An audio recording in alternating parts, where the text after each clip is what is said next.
আপনারা কি এমন কোনো স্বপ্ন দেখেছেন যা দেখে আপনাদের মনে হয়েছে যে আপনারা বারবার সেই স্বপ্নটা দেখছেন এবং সেটা স্বপ্ন নয়, আসলে সেটা বাস্তব? এই স্বপ্নটা এমনই যেটার ভেতরে আপনি একটা আলাদাই জগৎ খুঁজে পান। সেই স্বপ্নের মধ্যে এমন জীব দেখতে পাওয়া যায় যারা বাস্তব জগতে থাকে না। সেখানে থাকে এমন এক রানী যার কাছে অদ্ভুত অদ্ভুত কিছু ধরনের জীব থাকে এবং সেখানের সব পশুরা কথা বলতে পারে। এখন এমন স্বপ্ন যদি সত্যি হয়ে যায় তাহলে কেমন হয় বলুন তো? বন্ধুরা, আজ আমরা এমনই একটা সিনেমার বিষয়ে কথা বলবো যার নাম অ্যালিস ইন ওয়ান্ডারল্যান্ড। এটি একটি লাইভ অ্যাকশন কমেডি মুভি যেটি 2010 সালে রিলিজ করেছিল। সিনেমার শুরুতেই আমরা একটি বাচ্চা মেয়েকে দেখতে পাই যে তার স্বপ্নকে নিয়ে খুব চিন্তিত ছিল। তার বাবা এসে তাকে জিজ্ঞাসা করে, তুমি কি আবার সেই একই স্বপ্ন দেখেছো? উত্তরে বাচ্চাটি তাকে বলে, হ্যাঁ, আমি আবার ওই একই স্বপ্ন দেখেছি, যেখানে বিড়াল আছে যে ওয়েস্ট কোট পরে, দুটো পাখি আছে, এছাড়াও আরো অনেক জন্তু আছে যারা কথা বলতে পারে। সে তার বাবাকে জিজ্ঞাসা করে যে, বাবা, তুমি কি কখনো এমন বিড়াল দেখেছো যে হাসতে পারে এবং কথা বলতে পারে? এটা শুনে এলিসের বাবা বলে যে, এমন স্বপ্ন আমি কখনোই দেখিনি। এখন এসব কথা বাদ দাও, তুমি ঘুমাও এবং নিজের যত্ন রেখো। এরপর গল্পে 13 বছর পরের সময় দেখানো হয়। এলিস এখন অনেক বড় হয়ে গিয়েছে, তার বাবা আর এই পৃথিবীতে নেই।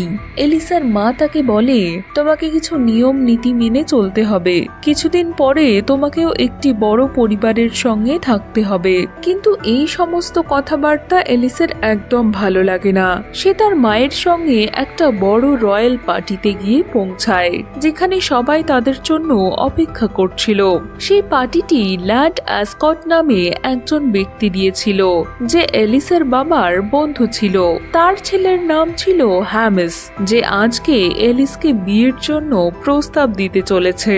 কিছু মেয়ে এসে এলিসকে জানিয়ে দেয় যে আজ তাকে হ্যামিস বিয়ের প্রস্তাব দেবে। এরপরে একটা সময় আসে যখন হ্যামিস তাকে সত্যি সত্যি বিয়ের প্রস্তাব দেয়। এটা শুনে এলিস তার কাছে 1 মিনিটের সময় চায়, কারণ সে অনেকক্ষণ ধরেই একটা খরগোশ দেখতে পাচ্ছিল। সেই খরগোশটির পিছনে দৌড়তে দৌড়তে এলিস অনেক দূর অবধি পৌঁছে যায়। দৌড়াতে দৌড়াতে হঠাৎ সে একটি গর্তের মধ্যে পড়ে যায় এবং সেই গর্তের মধ্যে পৌঁছে অনেক জিনিসের সঙ্গে ধাক্কা খেতে খেতে অবশেষে সে একটি জায়গায় এসে পড়ে। সেখানে থাকা দরজা খোলার সে অনেক চেষ্টা করে, কিন্তু কোনো দরজাই সে খুলতে পারে না। অবশেষে সে একটি চাবি দেখতে পায়, কিন্তু সেই দরজাটা এতটাই ছোট ছিল যে এলিস তার মধ্যে থেকে বেরিয়ে আসতে পারে না। সে এরপর টেবিলে একটি বোতল দেখতে পায় যাতে লেখা ছিল ড্রিঙ্ক মি। এলিস যেই মুহূর্তে সেই জল পান করে সে আকারে খুব ছোট হয়ে যায় এবং সে আকারে এতটাই ছোট হয়ে যায় যে সে আর দরজাটা খুলতেই পারে না। এরপরে সে তার সামনে একটি কেকের টুকরো দেখতে পায়। সে যেই মুহূর্তে কেকটি খায় সে আকারে এবার এতটাই বড় হয়ে যায় যে সে আর কখনো ওই দরজা থেকে বের হতেই পারবে না। সেই কারণে তাকে আবার সেই জলটা খেতে হয় যেটা সে প্রথমে খেয়েছিল, আর জলটা খাওয়া মাত্রই সে আকারে আবার খুব ছোট হয়ে যায়। এরপরে সে চাবি নিয়ে ওই দরজা থেকে বেরিয়ে আসে এবং সে এমন একটা জগতে এসে পৌঁছেছিল যার নাম ছিল ওয়ান্ডারল্যান্ড। এই জগৎটা আমাদের জগতের থেকে একদম আলাদা ছিল। এখানে কিছু অদ্ভুত জীব তার সামনে এসে দাঁড়িয়েছিল। তারা এসে এলিসকে বলে, তুমি সেই এলিস নও যাকে আমাদের নিয়ে আসার কথা ছিল। এটা শুনে এলিস তাদেরকে বলে, তোমরা কিভাবে জানলে যে আমি সেই এলিস নই? এটা আমার স্বপ্ন, তাই আমি তোমাদেরকে বলছি যে আমি সেই এলিস। সেখানে একটি ছোট্ট ইঁদুর এসে ভবিষ্যৎবাণী করে, যেটা একটা ক্যালেন্ডারে লেখা ছিল।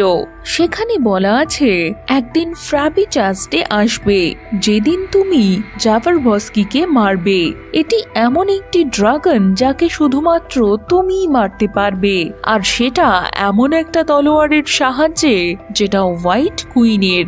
তাদের কথা শুনে এলিস খুব ভয় পেয়ে যায়। সে বলে, তোমরা ঠিকই বলেছ, আমি সেই এলিস নই যাকে তোমরা খুঁজছিলে। কিন্তু ঠিক তখনই সেখানে বিভিন্ন রকমের জন্তু জানোয়ার চলে আসে এবং তারা এলিসের পিছনে ধাওয়া করতে শুরু করে। হঠাৎ সেখানের সবাই লুকিয়ে পড়ে। এলিস মনে মনে ভাবতে থাকে যে এটা আমার একটা স্বপ্ন এবং এটার দ্বারা আমার কোনো ক্ষতি হবে না। ঠিক তখনই একটি ইঁদুর এসে ওই বড় জন্তুটার উপরে বসে পড়ে আর তার দুটো চোখ বার করে নেয়। এই সুযোগে এলিস এখান থেকে পালিয়ে যায় এবং দৌড়াতে দৌড়াতে সে অনেক দূর চলে যায়। কিন্তু যারা এখানে অ্যাটাক করার জন্য এসেছিল তারা সমস্ত পশুকে বন্দি বানিয়ে সেখান থেকে নিয়ে চলে যায়। এর পরবর্তী দৃশ্যে একটি বড় রেড ক্যাসেলের ভিতরের অংশকে দেখানো হয়, যেখানে থাকতো রেড কুইন, যার মাথাটা এতটাই বড় ছিল যে তাকে দেখতে ডাইনির মতো লাগতো। সে তার কর্মচারীদের সঙ্গে খুব দুর্ব্যবহার করত এবং তাদেরকে বিভিন্ন রকমের শাস্তি দিত। এরপরে সেখানে একটি লোক আসে যার নাম ছিল স্টেন। সে ছিল রেড কুইনের অ্যাসিস্ট্যান্ট এবং হাজব্যান্ড। সে এসে খবর দেয় যে এলিস ওয়ান্ডারল্যান্ডে এসে পৌঁছে গেছে। এটা জেনে রেড কুইন তার কুকুরকে বলে, যাও তাকে খুঁজে নিয়ে এসো। অন্যদিকে এলিস জঙ্গলের মধ্যে একাই ঘুরতে থাকে। তখন হঠাৎই তার সামনে সেই বিড়ালটি এসে উপস্থিত হয়, যাকে সে ছোটবেলা থেকে স্বপ্নে দেখত। এই বিড়ালটি ছিল একটা ম্যাজিক্যাল বিড়াল যে বারবার অদৃশ্য হতে পারত, একই সঙ্গে সে হাসতেও পারত। এই বিড়ালটি এলিসকে তার পিছনে পিছনে যেতে বলে। এরপরে এলিস সেখানে পৌঁছে যায় যেখানে তার যাওয়ার কথা ছিল। সেখানে তার সঙ্গে দেখা হয় হ্যাটারের এবং তার সঙ্গে আরো কিছু জীবজন্তুরও সে দেখা পায়। হ্যাটার এলিসের সঙ্গে দেখা হওয়ার পরে খুবই খুশি হয়। হ্যাটার বলে, যে কোনো সময় যে কোনো ভাবেই দেখলে তোমাকে আমি চিনতে পারবো যে তুমি আমাদেরই অ্যালিস। কিন্তু অ্যালিস তাকে বলে যে না, তোমরা যাকে চাইছো আমি তোমাদের সেই অ্যালিস নই। সেই সময় হঠাৎই হ্যাটারের সামনে সেই সমস্ত লোক চলে আসে যারা রেড কুইনের দলের লোক ছিল। তারা সবাই হ্যাটারকে জিজ্ঞাসা করে যে তুমি কি এলিস নামের কোনো মেয়েকে এখানে দেখেছো?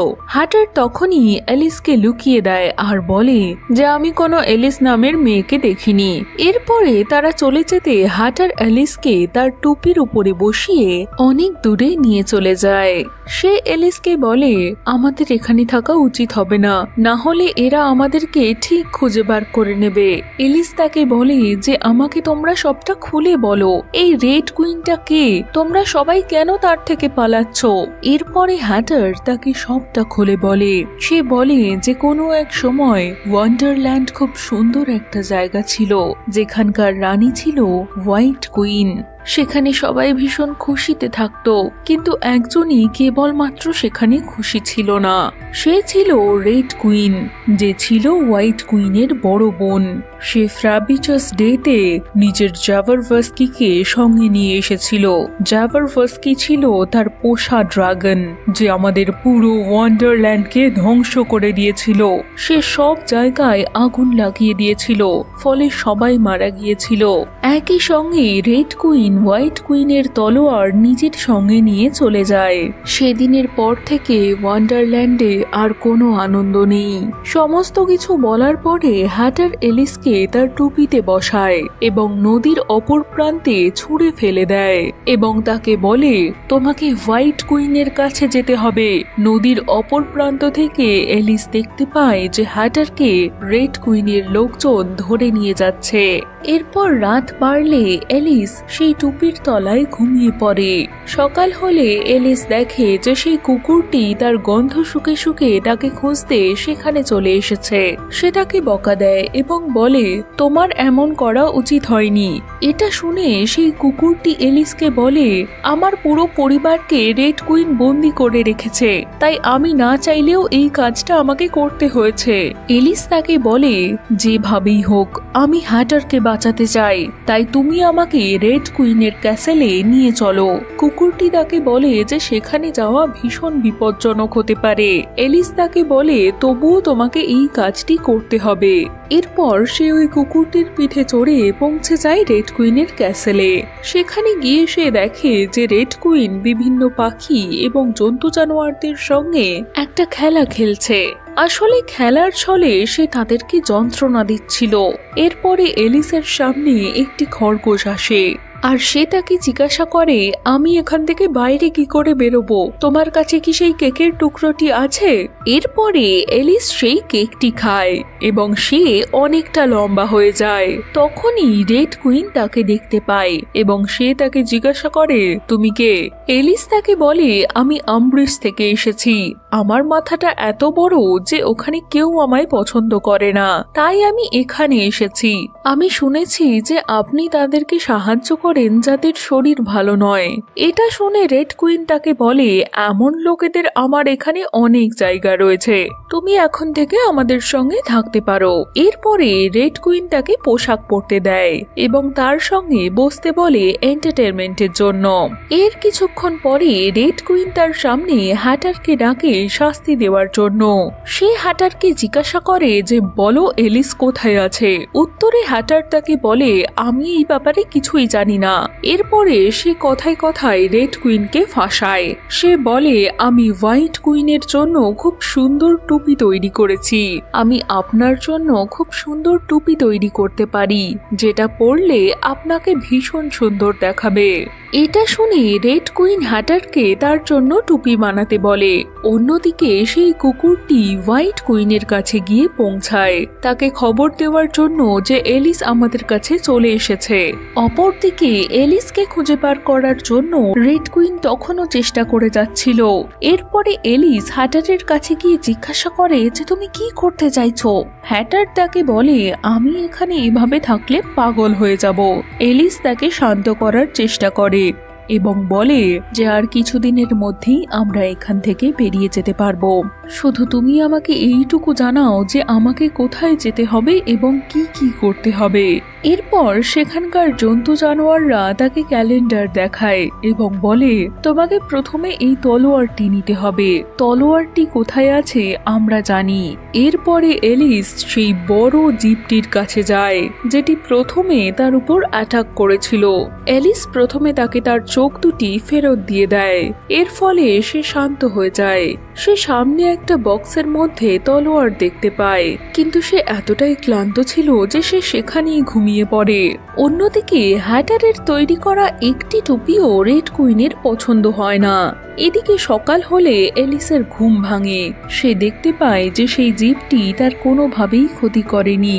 সে তার জিপ দিয়ে চেটে এলিসের আঘাতগুলো ঠিক করে দেয়। এরপরে এলিস তার গলা থেকে চাবি নিয়ে সেই তরোয়ালটি বার করে এবং সেখান থেকে নিয়ে যায়। কিন্তু ততক্ষণে রেড কুইন সব জেনে গিয়েছিল। এলিস সেখানে সবার সঙ্গে লড়াই করার জন্য সামনে যায়। তখনই ওই বড় জিপটি এলিসের কাছে আসে তাকে সাহায্য করার জন্য। সে এলিসকে নিজের উপর বসিয়ে বাইরে নিয়ে চলে যায়। এটা জানার পরে রেড কুইন প্রচন্ড রেগে যায়। অন্যদিকে এলিস সুরক্ষিতভাবে হোয়াইট কুইনের কাছে পৌঁছে যায় আর তাকে তার তলোয়ারটি ফেরত দেয়। এদিকে এলিসকে তার স্বাভাবিক আকারে ফিরিয়ে আনার জন্য হোয়াইট কুইন আবার ওই ম্যাজিক্যাল জলটি দেয়, যার সাহায্যে সে তার স্বাভাবিক আকারে ফিরে আসে। রাত হলে এলিসের সঙ্গে এপসলামের দেখা হয়, যে আসলে ছিল একটি শুঁয়োপোকা। সে তাকে বলে জাবারভাস্কির সঙ্গে কেবলমাত্র সেই লড়াই করতে পারবে। অন্যদিকে হ্যাটারকে একটি জেলে বন্দি রাখা হয়েছিল, যেখানে সেই ম্যাজিক বিড়ালটি যায়। সে গিয়ে হ্যাটারকে তার সাহায্য করতে বলে এবং সে বলে, আমি তোমার টুপি পরে নেব। পরের দিন সকালে রেড কুইন হ্যাটারকে তার সামনে ডেকে পাঠায় তার গর্দান নেওয়ার জন্য।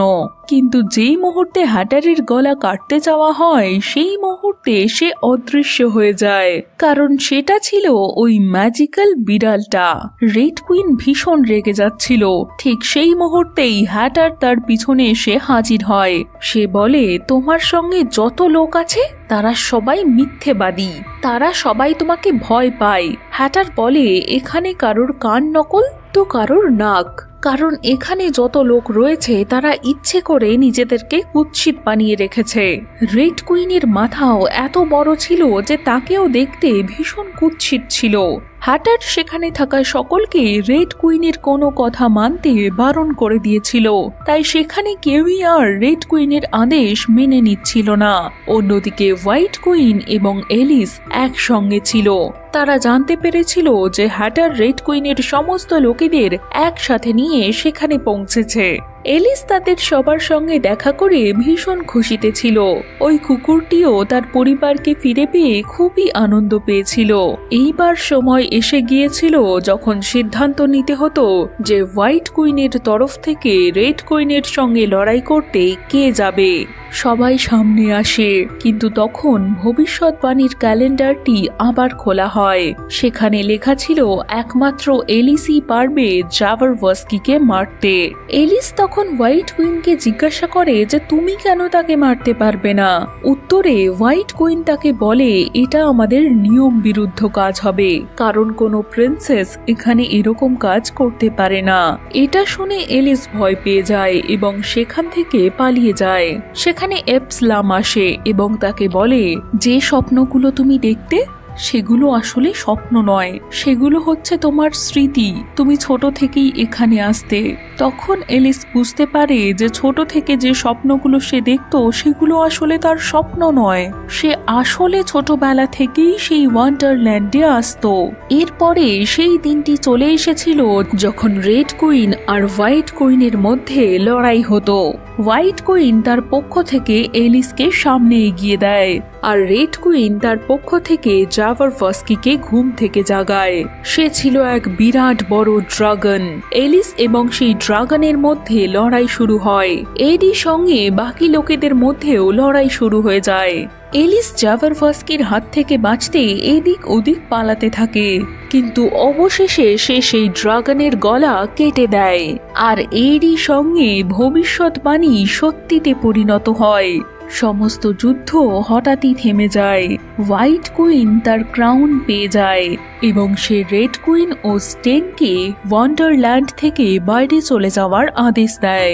সে আদেশ দেয় যে তোমাদের সঙ্গে কেউ আর দেখা করতে পারবে না এবং কথাও বলতে পারবে না। স্টেন রেড কুইনকে মেরে ফেলার চেষ্টা করে, কারণ সে কখনোই তার সঙ্গে থাকতে চায়নি। অবশেষে এলিসের কাছে তখন অপশন ছিল, সে চাইলে এখানেও থাকতে পারে, আবার ফিরেও যেতে পারে। এরপর হোয়াইট কুইন ড্রাগনের রক্ত একত্রিত করে। সে বলে এই রক্তটা খুব গুরুত্বপূর্ণ। হ্যাটার এলিসকে জিজ্ঞাসা করে তুমি আমাদের সঙ্গে কেন থাকতে পারবে না। তখন সে বলে আমারও একটা জগৎ রয়েছে যেখানে আমাকে থাকতে হবে। এরপরে এলিস ড্রাগনের রক্ত পান করে নিজের জগতে ফিরে আসে। ওয়ান্ডারল্যান্ডে এই সমস্ত ঘটনা যখন ঘটছিল তখন অনেকটা সময় কেটে গিয়েছিল, কিন্তু আমাদের জগৎ অর্থাৎ এলিসের জগতে অল্প কিছু মাত্র সময়ই কেটেছিল। এলিস দৌড়ে সেই পার্টিতে চলে আসে যেখানে সবাই তার জন্য অপেক্ষা করছিল। হ্যামিস অপেক্ষায় ছিল যে বিয়ের প্রস্তাবে এলিস রাজি হবে কিনা, কিন্তু এলিসের কোনোদিনই তাকে পছন্দ ছিল না, তাই এলিস এই বিয়েতে রাজি হয় না।